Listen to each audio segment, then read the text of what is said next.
kesempatan yang diberikan kepada saya. Nama saya Victor Sambira, kelas B10, NIM 291818084. Di sini saya akan memberikan atau menceritakan bagaimana cara mengatasi siswa yang sering berkelahi di kelas. Yang pertama yaitu lakukan pendekatan dan ketahui penyebabnya. Yang kedua, berikan peringatan atau hukuman. Yang ketiga, memberikan nasihat dan pengarahan mereka.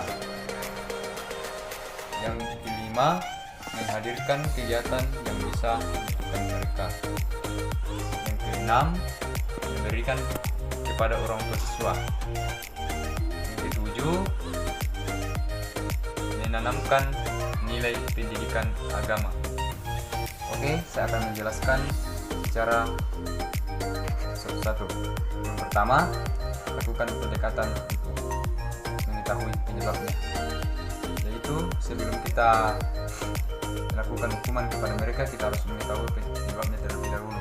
Yaitu kita harus lakukan pendekatan kepada mereka terlebih dahulu dan cari tahu apa penyebabnya dan permasalahan yang membuat mereka berkelahi. Dan maka dari itu, hal ini sangat penting agar perkelahian ini tidak terulang lagi dan tidak berkelanjut karena masalah yang tidak tunjang. Inti permasalahan dan karena itulah perlu pendekatan yang mau membuat mereka sadar dan lebih baik lagi. Oke, yang kedua itu berikan peringatan atau hukuman kepada mereka. Yaitu kita juga tidak boleh memberikan hukuman kepada mereka dan dilewatkan bagi mereka yang lebih terlibat perkelahian agar mereka sadar dengan kesalahan-kesalahan yang mereka telah berbuat dan dilakukan sebagai ganjaran atas perbuatan mereka. Dan kita juga membentukkan hukuman bagi mereka sama pentingnya dengan memberikan sanksi atau peringatan agar mereka tidak memulai lagi atas perkelahian tersebut. Dan kita harus memberikan peringatan bagi mereka dengan membuat surat perjanjian. Di surat perjanjian ini agar mereka tidak lagi berbuat hal-hal yang sama tentang ancaman hukuman yang sesuai dengan apa yang telah dilakukan tersebut.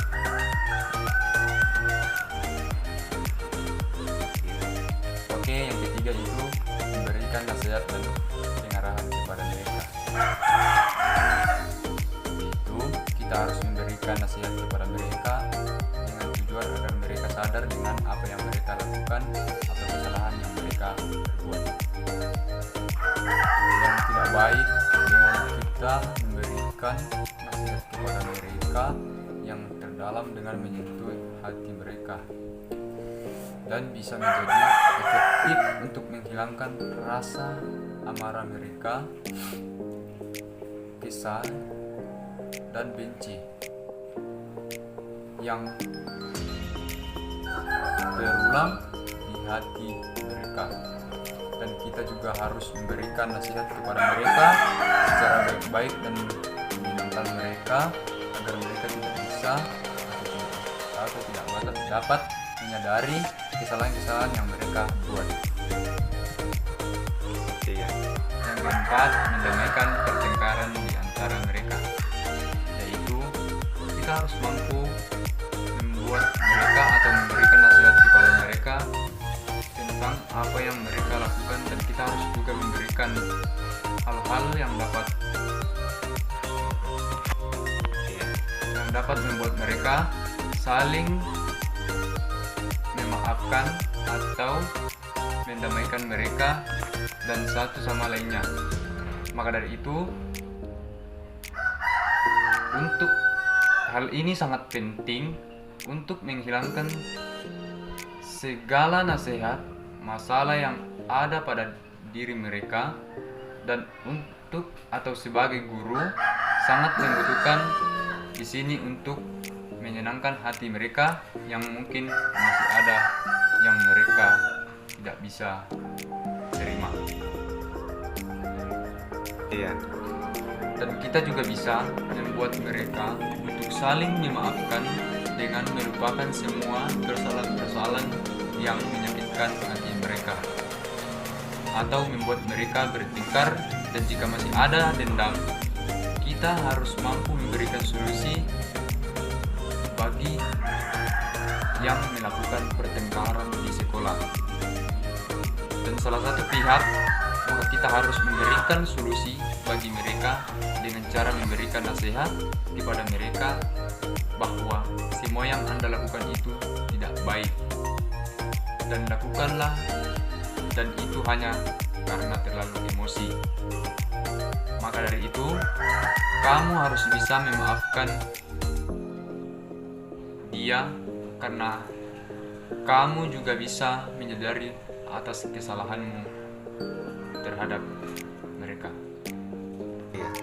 Yang kelima, menghadirkan kegiatan yang bisa menyatukan mereka, yaitu selain siswa belajar di sekolah, juga perlu untuk menghadirkan kegiatan yang bisa membuat atau menyatukan hati mereka dan dapat menciptakan suasana kebersamaan, kekompakan, dan kasih sayang di antara mereka agar dapat bertambah atau berkeluangan di antara mereka, dan dengan begitu perselisihan dan bisa terhindar akibat rasa persatuan dan kesatuan yang mereka rasakan selama dia bersama-sama dengan temannya. Yang keenam, memberitahukan kepada orang tua siswa bahwa anaknya telah melakukan sesuatu hal yang tidak bisa yang tidak diinginkan oleh sekolah tersebut, yaitu kepada orang tua dari siswa yang terlihat dalam perkelahian juga harus mengetahui hal ini agar orang tua siswa juga memberikan nasihat dan penguatan untuk anaknya. Demikian juga berguna untuk mencegah terjadinya perkelahian di luar sekolah yang tak mampu dari perhatian pihak sekolah. Dan salah satu fungsi keluarga dalam berperan kekeluargaan adalah untuk menghadirkan pendidikan kewarganegaraan untuk membentuk pribadi yang matang, yang bisa dapat mencontoh dan dapat memberikan contoh kepada anak-anak lain bahwa yang mereka lakukan itu tidak baik, dan mereka bisa melakukan sesuatu hal yang bisa membuat mereka bangga untuk kedua orang tuanya. Yang ketujuh, menanamkan nilai pendidikan agama. Pendidikan agama ini sangat penting untuk anak-anak yang selalu melakukan perkelahian di sekolah. Maka dari itu, kita harus bisa membuat mereka atau memberikan semangat kepada mereka supaya mereka tidak melakukan perkelahian tersebut. Maka dari itu, pendidikan agama sangat penting yang diberikan kepada siswa untuk menjadikan solusi dalam pergaulan bebas yang terjadi pada kalangan remaja. Oleh karena itu, pendidikan agama selalu dihadirkan di setiap mata pelajaran di sekolah, namun diimbangi juga dengan pendidikan agama dalam keluarga, karena pendidikan agama juga dapat diberikan kepada anak-anak sejak usia dini, sehingga ia bisa tumbuh menjadi anak yang dapat berbakti kepada orang tua untuk membanggakan orang lain ataupun sekolah tersebut yang ditempati. Dan kita juga bisa mendorong anak-anak kita supaya mereka bisa belajar dengan baik dan benar dan mentaati aturan-aturan yang ada di sekolah dan melakukan kedisiplinan dan berperilaku yang baik terhadap guru di sekolah. Oke, ini saya dapat menarik kesimpulan bagaimana cara mengatasi siswa di sekolah. 3. Itu apabila guru BK ditempatkan di sekolah tersebut, maka disitulah peran guru, bimbingan konseling untuk dapat mengarahkan mereka atau memberikan saran kepada mereka supaya dia dapat memberikan arahan kepada mereka untuk memotivasi kepada siswa, dan kita harus juga memanggil orang tua mereka untuk dapat menghadiri anaknya di sekolah tersebut supaya anak-anaknya tidak melakukan atau tidak mengulangi lagi atas apa yang mereka lakukan di sekolah. Di mana adanya beliau atas anak-anak siswa terdekat ataupun dapat memberikan hak siswa belajar dan dapat mengembangkan potensi yang dimiliki siswa tersebut. Dan di sini juga kita sebagai guru BK kita harus mampu memberikan pengarahan bagi mereka supaya siswa tersebut